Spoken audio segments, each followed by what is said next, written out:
अब बात करते हैं हड़प्पा सभ्यता के अंत पर। यहां से और विवाद शुरू होता है। हड़प्पा सभ्यता का अंत कैसे हुआ, इसका उत्तर कोई नहीं दे सकता, क्योंकि इतिहासकार एक मत नहीं है। इतिहासकार तरह तरह की दलीलें देते हैं। अब उनकी दलीलें सुन लीजिए। नंबर 1, जॉन मार्शल और रविंद्र सिंह बिष्ट ने कहा है कि हड़प्पा सभ्यता का अंत बाढ़ से हुआ था। इस पर थोड़ी सी बात कर लेते हैं, क्योंकि इस विचार को बहुत सारे लोग मानते भी हैं कि इस सभ्यता का अंत बाढ़ से हुआ था, लेकिन मैं नहीं मानता हूं। मैं ऐसा मानता हूं कि इस सभ्यता का अंत बाढ़ से तो कतई नहीं हो सकता।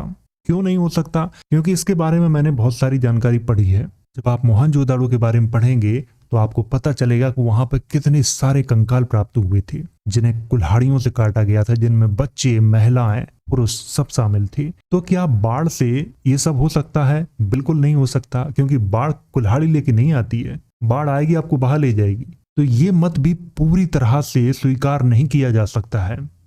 Number 2, RL. स्टाइन और अमलानंद घोष ने कहा है कि हड़प्पा सभ्यता का अंत जलवायु परिवर्तन से हुआ था। शुरुआत में मैंने आपको क्या पढ़ाया था कि हड़प्पा सभ्यता की समकालीन कौन कौन सी सभ्यताएं थी। एक तो चीन में थी, मेसोपोटामिया में थी और इजिप्ट में थी। जब हम इन सभ्यताओं के बारे में पढ़ते हैं तो हमें जलवायु परिवर्तन जैसी घटना का उल्लेख नहीं मिलता है।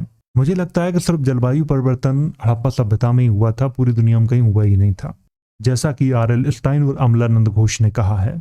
चलो मान लेते हैं कि जलवायु परिवर्तन से हुआ था, फिर भी यहाँ पे यही तथ्य आता है कि मोहनजोदड़ो में जो कंकाल प्राप्त हुए उनका क्या? ये तथ्य बहुत मजबूत है, तो इस मत को भी पूरी तरह से स्वीकार नहीं किया जा सकता है। Number 3, M.R. Sahni, George dells और R.L. राइक्स ने कहा है कि हड़प्पा सभ्यता का अंत भूकंप से हुआ था। चलिए मान लेते हैं कि भूकंप से हुआ था, लेकिन फिर भी एक प्रश्न खड़ा होता है कि मोहनजोदड़ो में जो इतने सारे कंकाल मिले, जिन्हें कुल्हाड़ियों से काटा गया था, जिनमें बच्चे, महिलाएं सब थी, तो क्या भूकंप कुल्हाड़ी लेके आया था? देखिए, ये एक बहुत मजबूत तथ्य है। जब तक कोई इसको नहीं तोड़ेगा तब तक मैं स्वीकार नहीं कर सकता हूं। तो मेरे अनुसार ये तथ्य भी पूरी तरह से सही नहीं है। नंबर 4, अमेरिकी इतिहासकार कैनेडी ने कहा है कि हड़प्पा सभ्यता का अंत मलेरिया की महामारी से हुआ था। अब मैं इस पे क्या कहूं, फिर भी वही प्रश्न खड़ा होता है यहाँ पे भी। तो मेरे हिसाब से ये भी पूरी तरह से सही नहीं है। नंबर 5, दिमित्री एब, जो रूस के इतिहासकार थे, वो कहते हैं कि हड़प्पा सभ्यता का अंत गाज यानी कि बिजली गिरने से हुआ था। आज तक तो मैंने कहीं भी ऐसा नहीं पढ़ा है कि बिजली से पूरी सभ्यता का अंत हो गया हो। मैंने तो नहीं पढ़ा है भाई। आप लोगों ने पढ़ा हो तो मुझे कमेंट करके आप लोग बता सकते हैं। चलो स्वीकार कर लेते हैं इसको कि ऐसा हुआ होगा, लेकिन फिर भी एक प्रश्न खड़ा होता है कि मोहनजोदड़ो में जो कंकाल मिले, जिन्हें कुल्हाड़ियों से काटा गया था, उनका क्या? जब तक कोई मत इस तथ्य को काटता नहीं है तब तक उसको स्वीकार नहीं किया जा सकता। तो मेरे हिसाब से भी ये मत भी पूरी तरह से सही नहीं है। नंबर 6, गार्डन चाइल्ड, मैके पिगट और मार्टिमर व्हीलर ने कहा है कि हड़प्पा सभ्यता का अंत आर्यों के राजा इंद्र ने किया था, क्योंकि ऋग्वेद में इंद्र को पुरंदर कहा गया है, और जिसका अर्थ होता है घर और शहरों को उजाड़ने वाला। हाँ, ये मत कुछ जबरदस्त है, इसको अवश्य ही स्वीकार किया जा सकता है, परंतु थोड़ी सी गलती है।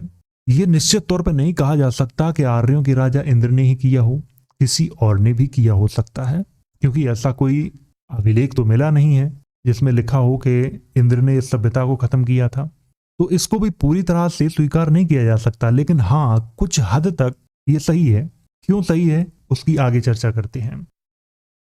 भारतीय पुरातत्व सर्वेक्षण विभाग के महानिदेशक जॉन मार्शल ने 1931 में Mohenjodaro and the Indus civilization 1931 के नाम से एक रिपोर्ट प्रस्तुत की, जिसमें उन्होंने कहा मोहनजोदड़ो में एक डेड मैन गली है, जिसमें एक खोपड़ी का कंकाल तथा एक वयस्क की छाती का कंकाल, कुछ हाथ की हड्डियां प्राप्त हुई हैं जो बिल्कुल भुरभुरी अवस्था में थी।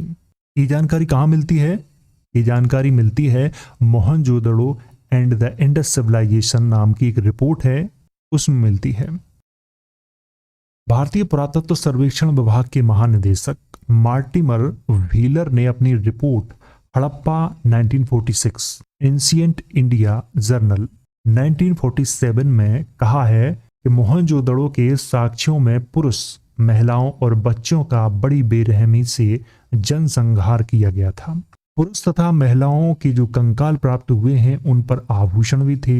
इससे ये अनुमान लगाया जा सकता है कि किसी भी पुरुष या महिला की साधारण मृत्यु होने पर उसके साथ आभूषणों को नहीं दफनाया जाता है और कुछ कंकालों को कुल्हाड़ी जैसे हथियारों से काटा गया था।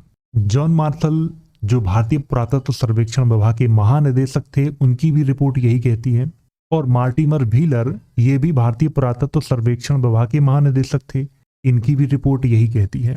और जो कंकाल मोहनजोदड़ो से प्राप्त हुए थे वो भी किसी युद्ध की ओर इशारा करते हैं।